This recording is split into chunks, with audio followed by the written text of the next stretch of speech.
प्रसाद sir, हाँ हम एक बार जीते हैं, बर एक बार मरते हैं और शादी भी एक ही बार करते हैं.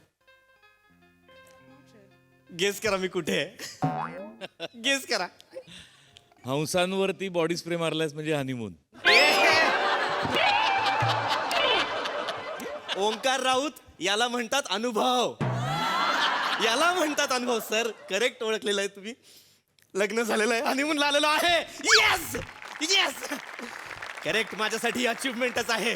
30 वर्षांनंतर माझं लग्न झालेलं आहे आणि मी खूप खुश झालेलो आहे. अरेंज मॅरेज केलेलं आहे सर. Arrange marriage. कारण तुम्हाला सांगतो सगळ्यात जास्त सुख अरेंज मॅरेजमध्ये असतं. सरप्राईज असतं अरेंज मॅरेज म्हणजे. आपण नाही का फिरायला जाताना अनोळखी ठिकाणी फिरायला जातो का? कारण अनोळखी जागा आपल्याला जास्त सरप्राईज करतात नाही का. एक्झॅक्टली लव्ह मॅरेजपेक्षा अरेंज मॅरेज तसंच असतं. ते जास्त सरप्राईज करतं. लव्ह मॅरेज नाही करत सरप्राईज. बंदी आणली पाहिजे सरकारने लव्ह मॅरेजवर. काय झालंय? 4 जणी सोडून गेल्या. 4 जणी सोडून गेल्या. एकीने हो म्हटलं नाही मला. प्रत्येकीला सरप्राईज हवं होतं अरेंज मॅरेज मधलं. मला सोडून गेल्या. पण आता आपण त्या विषयावर बोलायचं नाही कारण आज माझं हनीमून आहे आणि मी फक्त आणि फक्त छान चांगल्या आल्हाददायक गोष्टींबद्दल बोलणार आहे. बर हे यासाठी सांगतोय की तुम्ही बघू नका आता माझ्याकडे. निर्लज्जासारखे बघू नका. हा मला महत्वाचं काम आहे. मी आता बिझी होणार आहे. खिडक्या बंद असल्या म्हणून काय झालं, पडदे पण बंद करायला हवेत. एकाने तरी नजर हलवा रे. एकाने तरी नजर हलवा. एकाने तरी नजर हलवा.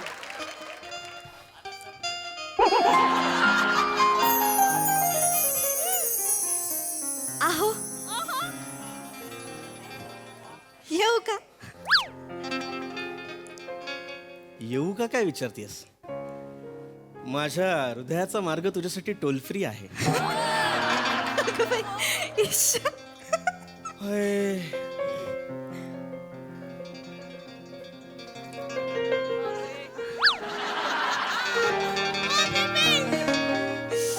तेरी आंखों की नमकीन मस्तियां, तेरी हंसी की बेपरवाह गुस्ताखियां, तेरी जुल्फों की लहराती अंगड़ाइयां ना भूलूंगा मैं जब तक है जान, जब तक है जान, जब तक. 13 नोव्हेंबर 2012. काय जब तक है जान रिलीज झाला होता ना त्या दिवशी 13 नोव्हेंबर. तुला रिलीज डेट माहितीये जब तक है जानची? शाहरुख फॅन हा. ओ पोची, ओ कोकी, ओ पोपी, ओ लोला. मज्जा येणार आहे.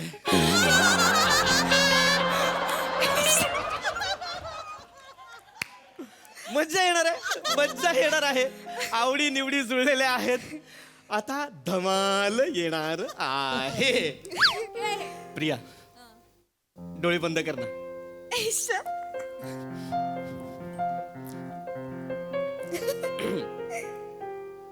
आता उघड.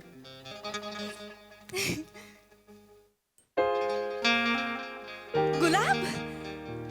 आवडतं ना तुला? तुझ्यासाठी आणलंय. आणि एवढंच नाही, हे बघ पाकळ्या पण आणलेल्या आहेत. या पाकळ्या घ्यायच्या, याच्या बेडवर अशा. नाही नाही नाही नको नको नको नको नको. का? त्याच्यामध्ये बारीक बारीक किडे असतात. नको. किडे तर माझ्यात पण आहेत आज. नाही आहेत. हे बघ, हे बघ बघितलेत मी. नाही आहेत किडे. हे बघ. आहो तसं नाही, सूक्ष्म जीव असतात ते, डोळ्यांना दिसत नाहीत ना ते. तुम्ही चाफा का नाही आणलात? कारण चाफा बोले ना चाफा चाले ना. बी. नाही रोप, चाफ्याचं रोप ते लावायचं. नाही नाही, कवी बींची कविता आहे ना. नारायण मुरलीधर गुप्ते त्यांची कविता आहे, म्हणून कवी बी. अच्छा ही त्यांची कविता आहे का? मला माहित नाही. मी फक्त ऐकली होती. म्हटलं शायनिंग मारायला तुझ्यासमोर म्हणावी म्हणून म्हटलं. अहो काय होतं ना, म्हणजे गुलाब छानच आहे पण चाफ्यामध्ये परागकण नसतात ना. तर मग किडे येत नाहीत, काही कीटक नाहीत, मधमाशा नाहीत, सगळे फिरकतही नाही कोणी. त्याच्यामुळे चाफा मी म्हणत होते. हो का? अवधीमध्ये म्हण सुद्धा आहे, माहितीये तुम्हाला, मी सांगते. चंपा तेरे गुण है 3, रंग रूप और वास, अवगुण तुझमें एक ही, भंवर नाय पास. किती माहितीये तुला? तुम्ही चाफा आणायला हवा होतात.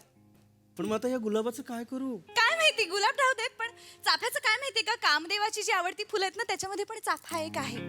आणि आज तर आपल्याला कामदेवाची आराधना करायची. तर तुम्ही चाफा आणायला हवं. अगं बाई, अहो संपला बेड. कामदेवाची आराधना काय? बरीच माहिती आहे तुला. ते आपलं असंच ज्ञानसागरातले 4 थेंब येते. म्हणजे मला खूप काही माहित नाहीये. म्हणजे ज्ञानसागरामध्ये अजून मला डुंबायचं आहे. मी आतापर्यंत वाळूपर्यंतच पोहोचले असं मला वाटतं. असं जस्ट आठवलं म्हणून सांगितलं. पण आता चाफा आणखीन एक गंमत सांगू तुम्हाला, सांगते. हे गुलाब, हा. हे गुलाब, हम्म. हे गुलाब तुम्हाला कसं दिसतंय? तुझ्यासारखं. फालतू शिशी. हे गुलाब कसं दिसतंय सांगा ना.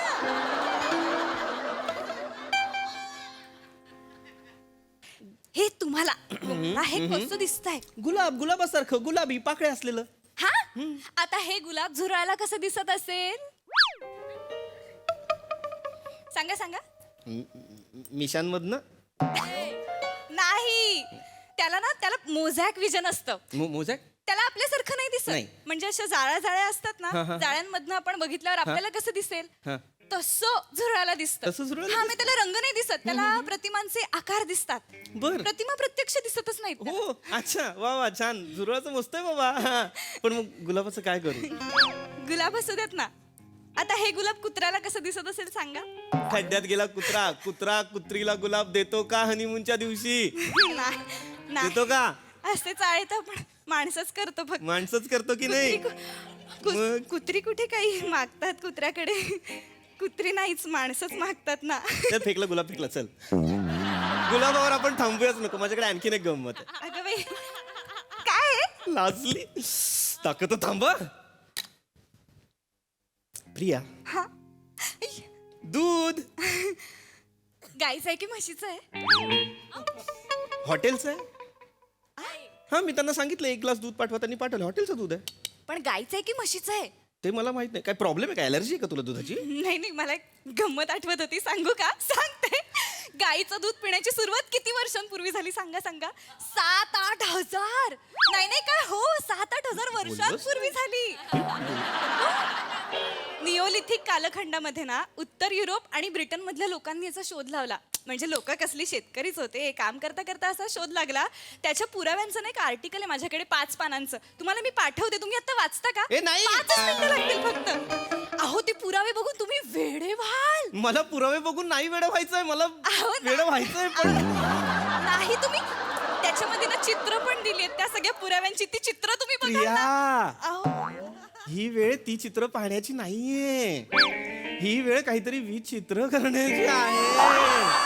तू समज ना प्रिया. अहो, पण तुम्हाला कळलं असतं आपण कधीपासून दूध प्यायला लागलो. हा, पण आपण आत्ता पिऊ. हे दूध आपण आत्ता प्यायचं की नंतर प्यायचं ते तरी सांग ना मला. त्याचं काय सांगायचंय, आपण पिऊया, दूध प्यायचं. दुधात साखर आहे? माहित नाही साखर आहे की नाही, पण 1 घोट तू पी, आपोआप गोडवा येईल दुधाला. फालतू शिशी. नाही. दुधामध्ये ना लॅक्टोज असतं. एक गंमत सांगू? सांगतेच. त्या लॅक्टोजमुळे ना दूध खूप गोड होतं. म्हणजे नैसर्गिकरित्याच दूध गोड असतं. गाई म्हशीचं तर सोडा, गाढविणीचं दूध जास्त सात्विक असतं. पण ना ते असं मिळत नाही कुठे, कारण ते ताजंच प्यावं लागतं. त्याचा हवेशी संपर्क आला ना की मग त्याच्यामध्ये जंतू होतात आणि मग ते नाही पिता येत. तुम्ही गाढविणीचं दूध प्यायलंय? नाही. नाही प्यायलो मी गाढविणीचं दूध. चुकलं माझं. लहानपणापासून मी 6व्या माळ्यावर राहिलो, त्यामुळे कुठलाच गाढव आपली गाढवीण घेऊन 6व्या माळ्यात चढून नाही आला. प्यायला. चुकलं माझं, चुकलं. अगं बाई, आपण हिमाचल प्रदेशात आहोत ना, आपण उद्या याकचं दूध पिऊया का? 1 वाजलाय रात्रीचा. आता वेगळी गोष्ट करायचीय मला. नको. तुम्हाला आवडलं असतं याकचं दूध तुम्हाला. अहो, हळू.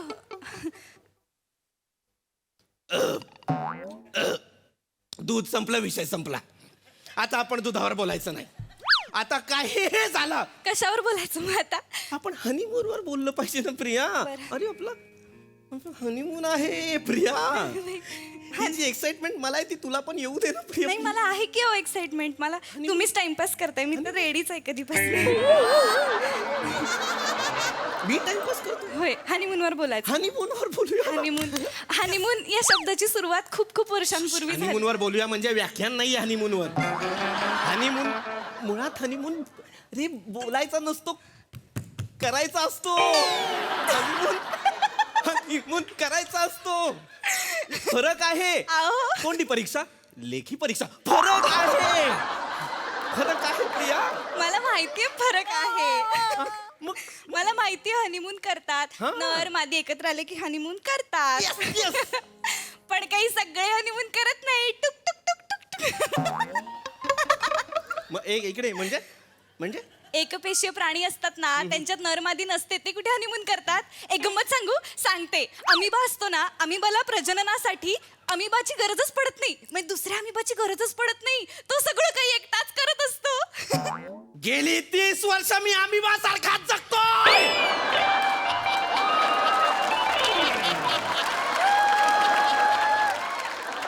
माझ्यात पण एक पेशी आहे पण तिला आता सगळं बास झालेलं आहे. शांत व्हा तुम्ही. तुम्ही खूप चिडताय. माझ्यातला अमिबा बाहेर काढ, त्याच्यात एक माणूस टाक. अहो शांत व्हा. प्रिया आपण हनीमून केलं पाहिजे. तू ते का नाही करत आहे, प्रिया? तुम्ही किती चिडताय. प्रिया, खूप वेळ झाला मी नुसतं बोलतोच आहे तुझ्याशी. प्रिया अहो बंद कर ना तुझा हिस्ट्री चॅनल. काय होतं? सुरू कर ना आपला गुल्लू ऍप. तुम्ही शांत होता का. काय होतं ना आपण गुल्लू गुल्लू बोललो ना प्रिया. हो काय अहो ऐका मला तुमचं सगळं कळतंय पण ना मी इतकं ज्ञान ग्रहण करत असते ना सतत मला सवय होते बडबड नको करू प्रिया. तुझं ज्ञान ग्रहण करण्याच्या नादात माझ्या हनीमूनला ग्रहण लागलेलं आहे. नको करूस. बरं नको करूस. मेंदूला एवढे कप्पे असतात ना त्यामुळे कुठला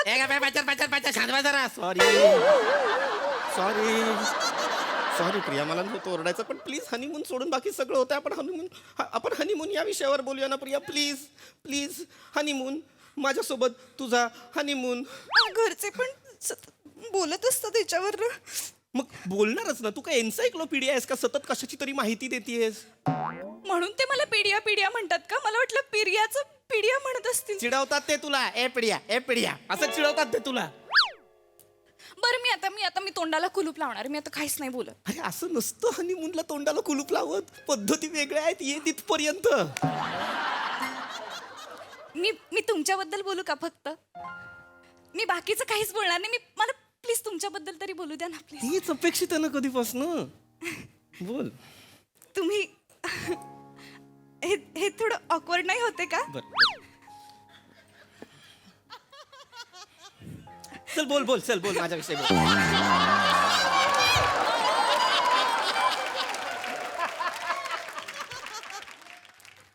तुम्ही मला विचारलंच नाही की मी तुम्हाला का पसंत केलं. का पसंत केलंस प्रिया? तुम्ही इतरांपेक्षा वेगळे आहात. तुमचं नाक खूप युनिक आहे. I know. बरेच लोक मला म्हणालेत तुझं नाक खूप सुंदर आहे. निअँडरथल जमात जेव्हा प्रगत होत होती त्याच्या आधी एक जमात नष्ट झाली होती. तुमचं नाक सेम त्यांच्यासारखं आहे हो. बुकडी बक्कल. बुकडी बक्कल जमातीसारखं नाक आहे माझं. अहो मला आवडते ती जमात खूप आवडते. अरे पण बुकडी काय पाषाण युगात होता. पण तुझ्या आई वडिलांनी आपल्याला इथे काय दगडावर दगड घासून ठिणगी पाडायला पाठवलंय. बुकडी बघ काय आहे ही जमात. ही काय जमात आहे ज्याच्यासारखा दिसायला लागलोय मी आता हळूहळू. अहो पण तुम्ही खूप आवडतं मला तुमचं नाक. बुकडी बक्कल मला खूप आवडतं. अरे पण मी नाही ना बुकडी बक्कल प्रिया. ही काय आहे ही जमात. तुम्ही चिडू नका ना. तुम्ही मी छान वाटण्यासाठी बोलले. छान वाटलं बोलीस. सॉरी. ठीक आहे. सॉरी हा शब्द कुठनं आला माहितीये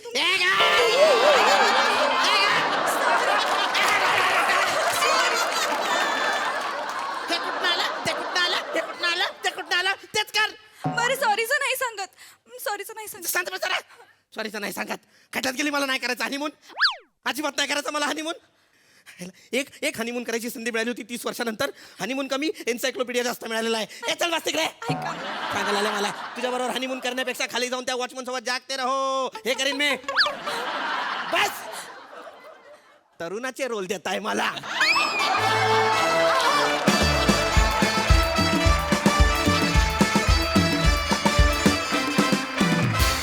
नाही नाही शिशी फालतू असं मी नाही म्हणणार आहे, कारण भारी झाला परफॉर्मन्स. कडक मजा आ गया. हा सरसी काय म्हणणं या बुकडी बक्कल नाकाविषयी प्रसादा? अप्रतिम. विनायक पुरुषोत्तमचं कौतुक, त्याची संकल्पना होती. आणि एक सिद्धार्थ पवार नावाचा लेखक इथे हजर असताना दुसऱ्या पवारचं मला कौतुक करता येतंय, हा एक चांगला योगायोग. अभिजित पवार हे आमच्या लेखकाचंही कौतुक. अभिजितचं नुकतंच लग्न झालेलं आहे. यात सगळं आलं. यात सगळं आलं. फार अप्रतिम, मस्त सादरीकरण होतं. दोघांनी धमाल आणली. प्रिया फार गोड दिसतेस आणि फार मस्त कॅरेक्टर प्ले केलंस. मजा आली, खूप मजा आली. ट्रिकी होतं ते कॅरेक्टर, कारण त्या इन्फॉर्मेशनचा कंटाळा येऊ न देता ते सादर होणं गरजेचं होतं आणि ते तू 100% निभावलंस. मजा आली. पीपी, मला असं वाटतं तू या मंचावरचा अमिबा आहेस. विनोदाचं प्रजनन होण्याकरता तुला पार्टनरची गरज कधीच लागत नाही. वा वा वा वा. तुझ्या प्रत्येक पेशीत दर्जेदार विनोद दडलेलाच आहे. अप्रतिम, फॅन्टॅस्टिक, खूप क्लीनली सादर केलंस तू हे स्क्रिप्ट. मजा आली. Wonderful wonderful. Sai superhit performance होता. पीपी, किती नशिबान असतं ना कोणीतरी ज्याला आपल्या आवडत्या हिरोचे डायलॉग्स त्यानिमित्ताने स्किटमध्ये म्हणता येतात आणि त्याचा पुरेपूर फायदा आणि एन्जॉयमेंट तू घेत होतास प्रत्येक शब्दाची. याचा खूप आनंद आहे. ते आम्हालाही ते ट्रान्सलेट होत होतं. प्रिया, आज सूरच इतका गोड लागला होता कॅरेक्टर सारखाच, आणि ते शिशी फालतू खूप आवडलं. प्रत्येक डायलॉगची डिलिव्हरी फार अमेझिंग होती. तुझी बॉडी लँग्वेज अमेझिंग होती. सगळंच छान होतं. खूप आवडलं. आपल्याकडे हनीमूनच्या प्रहसनांची एक हिस्ट्री आहे. त्याचा आब राखून तुम्ही परफॉर्म केलं. किंबहुना मी असं म्हणेन की ही धुरा आता तुम्हाला सोपवायला हरकत नाही. I think you guys are ready. मस्त झाला परफॉर्मन्स. We loved it. वा वा वा सई, क्या बात है.